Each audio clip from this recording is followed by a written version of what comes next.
যখন বাঘ সামনে আইছে তখন আমি ওই তাল গাছের ডেগা লাগে একটু মাথা দিয়েছি। যখন মাথা দিয়েছি তখন আমার এই গেড়ি বেজায় থাবা দিয়েছে।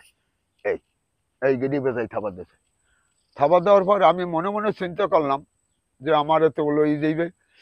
আর লোকজন আশা করি সবাই ভালো আছেন। আমার আব্দুল সামাদ হলাদার, পিতা হোসেনি হলাদার, গ্রাম উত্তর সোনাতলা,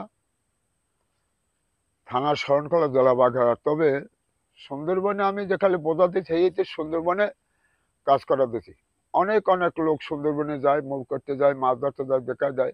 কিন্তু সুন্দরবনে যে বাঘ আছে, সে বাঘেরও কেউ ভয় করে না, কিন্তু সুন্দরবনে কাজ করে। সুন্দরবন দিয়েই তো মানুষ পেট বাঁচে। তখন আমি শেষ সময় দুর্ভাগ্য, কপাল খারাপ, আমি তখন মংলাফোটে ছিলাম। ওই মংলাফোটে ওইখান থেকে লোকজন লইয়া, 4 জন লোক লইয়া কাজ করতে গেলাম জঙ্গলে। জঙ্গলে কাজ করলে এরা শরণখোলা, মানে এটা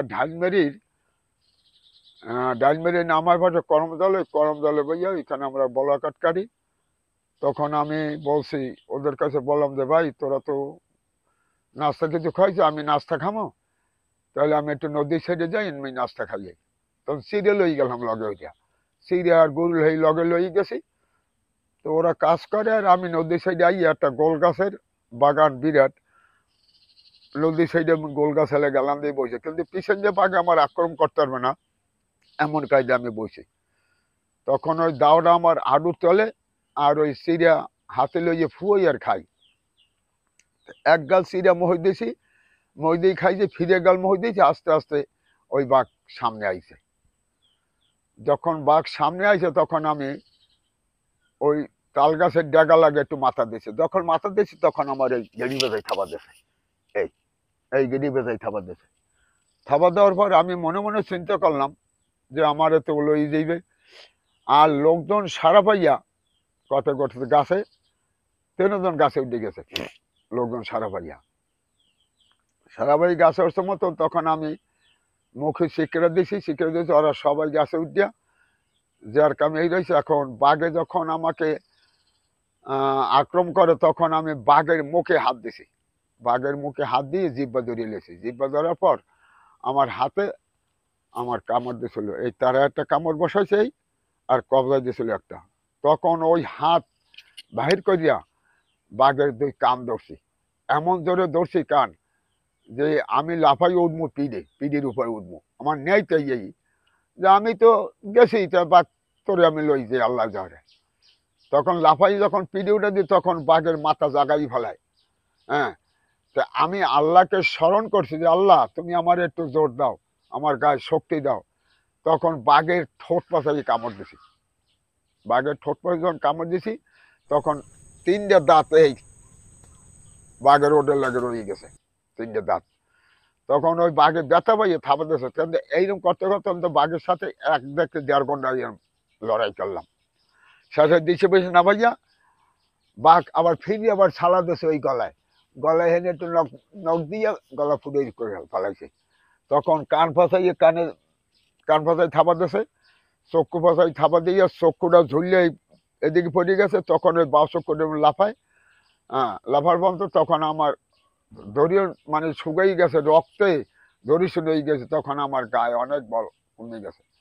তখন চোখে কিছু দেখি না, ব্যাপার কি, চোখ গেল কে আমার। তখন মনে মনে চিন্তা হলো যে এই তো বাঘ তো আমার নেবে, চোখ আমি আতাই, বাঘ দেহি আসেনি। না, বাঘ দেহি না, বাঘ মনে হয় চলে গেছে। দিশে বিশে না ভাই কি করবো, হঠাৎ করে আমি ওই নদীতে নামছি। পাশে আস্তে যেতে নদীতে জোয়ার ভরিয়ে গেছে, নদীতে আস্তে আস্তে নামছি। নামিয়ে ওই শিকার ধরিয়ে বইছে যেন মধ্যে না দেখি। তখন ওই চক্ষুটাই তুবনে এরকম ঝোলে। দিশে বিশে না ভাই আরো মনে মনে চিন্তা করছে যে মনে ওরা লইয়ে গেছে। তখন ওরা দৌড়ে গাং পাড়ে আসি। গাং পাড়ে আসে মধ্যে আমি এই আশুক্রমে লাফাই উঠছি, মানে ওই শ্বাস রাখতাম না। শ্বাস না খাতে আর আমার, তোরা আমার ধর্মের ভাই, আমার একটা ধর দৌড়িয়ে কুলে টানিয়ে উঠাইছে। উঠাবার পর আমি তো মোট দৌড়িয়ে শুকাই গেছে, আমার একটু পানি খাওয়া।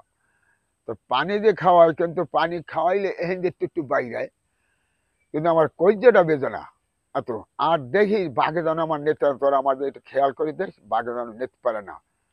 বাঘে যদি ফিরিয়ে নেয় এলে আর মজার বাঁচবো না। বাঘে আর বাঘ তো চলে গেছে। ইতির মধ্যে আমি কিভাবে ওপার যাবো, আমাদের নৌকো রয়েছে অনেক দূর, কিভাবে আমি ওপার যাবো। এর মধ্যে ইতিমধ্যে আল্লাহর রহমত, অসীম রহমত, একটা কাঠা নৌকা আইছে, কাঠা নৌকা আইয়ে আমার ওই ছিলে আর কি লাগাইছে। এই সময় লোকজনে বলছে ভাই আমার একটা লোক বাগে ধরছে, এই লোকটারে মংলাপুরে দিয়ে লাগে। তখন ওই নদীর দিয়ে পাড়ি দেওয়ার দিয়েছে আমগল বেড়া, আমি নৌকো যেন পড়তে পারে না, নৌকো বুড়িয়ে জ্বলতে আমি উঠতে পারবো না, যত বড় শক্তি থাক।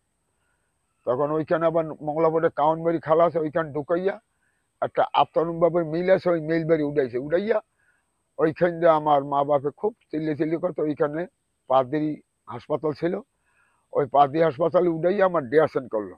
ডেয়াসেন করলে যে এই বেটা এই লোক যদি খুলনা না পর্যন্ত এই রোগী আর টেকবে না।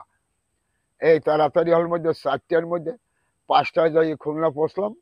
খুলনা আর ওই বেডে 2 মাস তাই আমি কাটাইয়া চিকিৎসা করলে মানের টাকা দিয়া, মানে অনেক মানে টাকা দিয়েছে, মংলাপুরে টাকা দিয়েছে, অনেক মানে সাহায্য করছে। সাহায্য করি আল্লাহ রহমত আমরা দশের দোয়ায় আল্লাহ আমার রাখছে।